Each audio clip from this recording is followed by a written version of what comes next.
Кто из вас смотрел Олимпиаду? Я. А кто хочет стать чемпионом? Я.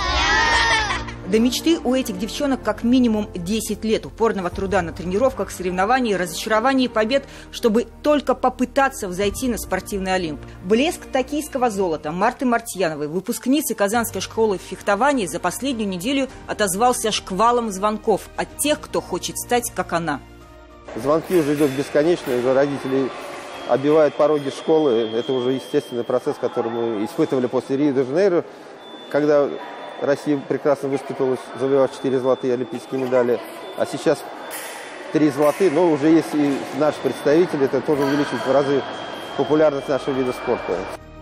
Герои спорта настоящие гимны писали и пели своим спортсменам еще не так уж давно. Потом вроде бы и подзабыли, если не мотивы, то слова. И только сейчас, во время этих Олимпийских игр, мы вновь смогли прочувствовать эту драму на пути к победе. Дебютантка Олимпиады, 22-летняя фехтовальщица из Казани, домой вернулась как герой. Во время решающего боя Марта получила травму ноги, разрыв 3 связок. На данный момент я нахожусь дома, лежу, никуда не хожу пока, восстанавливаюсь по мере возможности, хожу, лечу ногу, а так занимаюсь другими важными делами для меня. Это такие приятные хлопоты, подготовка к свадьбе, там те дела. А так после Олимпиады это просто нереальное ощущение. Ты каждый вечер, каждое утро просыпаешься, засыпаешь с этими мыслями, задаешься вопросами, что ты олимпийская чемпионка, и до сих пор в это поверить не могу. А в Казани тем временем разрабатывают концепцию строительства настоящего дворца для фехтовальщиков. Школа, которой исполнилось 55 лет и которая внешне никак не отличается от типичной постройки, преобразится и станет больше в 2 раза. Финансирование разделят республика и один из крупнейших предпринимателей страны Алишер Усманов. До Олимпийских игр уже шло обсуждение, переписки и документы подписаны определенные. Но после этой золотой медали мы все сами ощущаем, насколько этот процесс пошел быстрее. То, что в республике создана тренировочная база по всем видам олимпийского спорта, по мировым стандартам, факт, свершившийся и не вызывающий сомнений. Но Казань все же, и это не шутка, в прямом смысле впереди планеты всей. Парк «Уран» для экстремальных видов спорта, которые впервые были заявлены в программе в этом году, и в ближайшие 3 Олимпиады из нее точно не уйдут сверх мировых стандартов. Казань стала каким-то эпицентром экшн-спорта, потому что парк, по-настоящему не то чтобы лучший в России, он, скорее всего, лучший в мире, потому что я сколько не путешествовал раньше, не искал себе площадки для тренировок, но вот это самое лучшее, самое классное. Уже через месяц будет открыта и часть парка под крышей. Сезон тренировок будет круглогодичным, и здесь же финалист Токио продолжит подготовку к играм в Париже. Базой для подготовки сборной России по водному поло к следующей Олимпиаде может стать и казанский клуб «Синтез». Идут переговоры, решение будет принято осенью, об этом сообщил министр спорта Татарстана. 3 казанских спортсмена представляли клуб на играх в Токио, и среди них Мария Полякова. Чтобы участвовать в соревнованиях и выступать за свою страну, Мария покинула США, где жила и училась, и 2 года назад переехала в Казань. Свою, хоть и неофициальную награду из Токио она привезла пока что в виде ювелирного колье. То, что я пробилась в финал, это тоже достижение, но на нем я не хочу останавливаться и говорить, что вот я попала в финал и все, это и так круто. Нет, я буду дальше стараться работать и надеюсь, что, конечно, не хочу загадывать, но надеюсь улучшить результат в дальнейшем.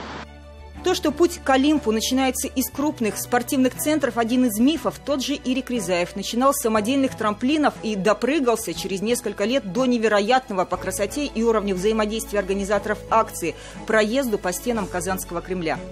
В поселке городского типа богатые сабы с населением, сравнимым с количеством жителей городского комплекса новостройки 9 тысяч человек, и своя школа фехтования, и одна из лучших школ по стрельбе. Ее тренер Юрий Алексеев, начинавший работу на общественных началах, подготовил 2 участников Олимпиад. Из Лондона в 2012 году его воспитанник Василий Мосин привез бронзу. Зиля Батрашина стала дебютанткой игр в Токио и настроена на Париж. Я никоим образом не сортирую детей. Этот одаренный, этот неодаренный. Вот. Их уже потом, как говорится, разделяет спорт потихонечку, то есть кто более одаренный, идет выше. Из небольшой Бугульмы и Александр Красных представляет клуб водных видов спорта «Синдес». В республику он привез серебряную медаль как участник эстафеты. Для него Токио – это уже вторая по счету Олимпиада. Результат по сравнению с Рио-де-Жанейро улучшил, но об успешности выступления в Токио говорит все же осторожно. Если рассматривать Олимпиаду как соревнование, где нужно зарабатывать медали, то да. Если же рассматривать Олимпиаду как основной старт, на котором нужно показывать максимальный результат, то нет. Но среди спортсменов ходит такая присказка, что на Олимпиаде не нужно быстро плыть, на Олимпиаде нужно первым коснуться.